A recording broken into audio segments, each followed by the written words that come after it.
So I thought I'd talk a little bit about safety. I'm getting ready for a trip tomorrow, and maybe the recreational jet skier doesn't need to think about an emergency go bag, but if you're going solo, which I do about 30% of my trips, or if you're going to somewhere off the beaten path, which I do about 30% of my trips, it's good to be prepared. I used to do search and rescue in Teller County in Colorado in mountaineering, and it's a little bit different, so I didn't think about it first on a jet ski, but you do need to take emergency supplies with you just in the case that something bad happens. The one thing that I take on every trip is I put my road ID bracelet on. Hopefully it's not a body identifier. I never tell my wife that, but hopefully it's not a body identifier. It has my blood type, has emergency points of contact. If I was knocked unconscious or something, someone would know who to get a hold of as I work my way to the hospital. The other thing I carry is a marine radio. So I have an emergency MSI number that I can hit a distress signal on and notify all the ships in the area of my location and that I have a problem. So marine radio is key. But last couple of weeks I've started to put together an emergency go bag, and I just wanted to show you what's in it.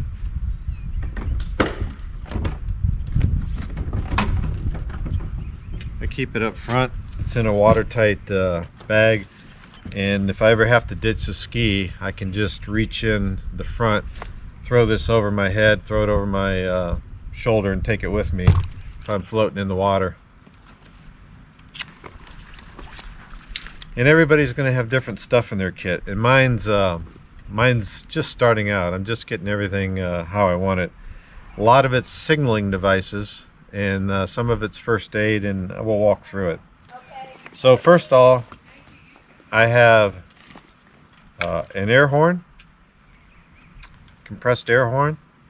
I have two of those. This is a small one, and I carry that. I have a series of whistles as well as a whistle on my vest just in case. I have an orange marker that can be spread out in the sand if I was on an island or a sandbar and I need to be spotted from above. So orange sand marker. Coast Guard would like you to carry flares on a boat. I carry this device that meets all needs, all requirements, United States Coast Guard for flares. It's a strobe device, LED, very bright, so bright in the middle of the day you can even see it on a sunny day if I was standing on a beach. This device in particular is waterproof. It floats. I can tie it to my vest if I'm in the water, especially at night. I'm going to be seen instantly with this strobe. It'll either flash or do the SOS flash there. Instant turn on, waterproof. Obviously, a first aid kit is one of the most important things you can carry. Whether or not you got a blister, whether or not you got a cut, whether or not you got a broken arm, or you have a serious laceration where you need to stop the bleeding.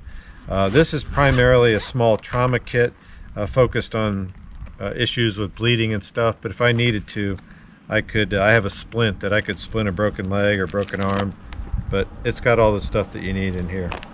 You need to have some knowledge on how to use a first aid kit, and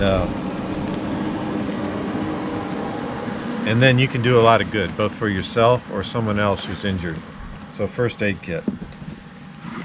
The last thing that I carry right now in this kit, I'll tell you right now, if this ski breaks down, I am not a mechanic. I am not going to be able to fix it. You won't see me taking off the seat and trying to act like I know what I'm doing on this Yamaha 1.8 liter engine. It's not going to happen.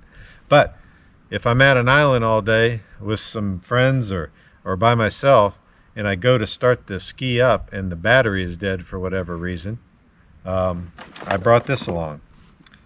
You probably have seen these for automobiles. It's the exact same thing, and it works for your ski. I just tested it out yesterday. It's a power pack, and you connect the jumper cables to it. Not only can you get a digital readout of your battery strength of your ski when you plug it in, when you connect it, but you're going to give it a power boost, and you're going to be able to start your ski with this battery. And it's going to get you back to the boat ramp or your home port.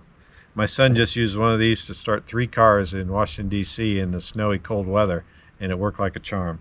So this is what I carry. The only thing about this is that every couple weeks or once a month you need to check this and make sure it's fully charged before you go out with your ski. And I also have a Ziploc baggie with some goo, some Cliff blocks, and an energy bar. That combined with the fresh water that I carry in 2 different places on my ski when I'm out on a trip, I would have enough to get by for a couple days if I was stranded or out there by myself and people are trying to find me. So I do carry this emergency ration of energy bars and stuff to get by. So that's all in the bag.